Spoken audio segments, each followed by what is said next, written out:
So I'm Tom. I'm 20 years old. I work at Rogers Video now, and I've been playing video games since birth.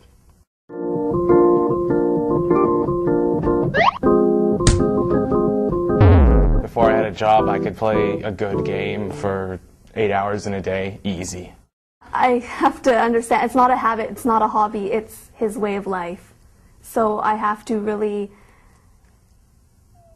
give him time for like 4 hours a day to play. The way that it's going right now, with each new generation of consoles, the publishers are expected to push the medium forward in some way. So what's been popular and is selling well is just pushing it forward with graphics. And then the other way is towards incorporating, making it feel real. So to make it feel real, you want to make it look real and you want to feel what you're playing. So it's both stepping towards virtual reality. That's the ultimate.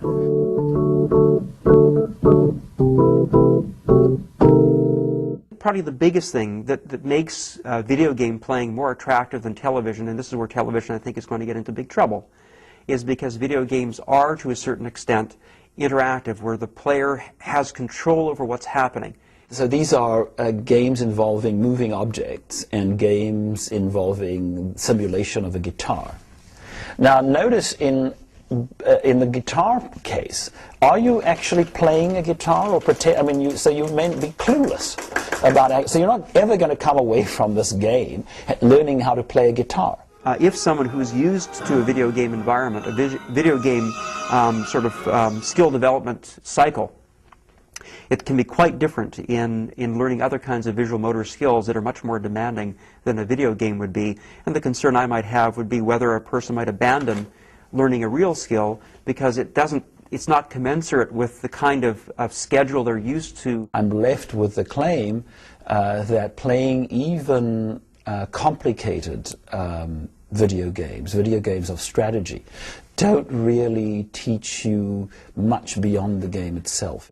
To me, video game playing, probably in its healthiest incarnation, is essentially a form of diversion, like reading might be or like watching television might be. That's how it should be viewed. It should be viewed as a means of entertainment, and has to be kept, I think, should be kept in that perspective.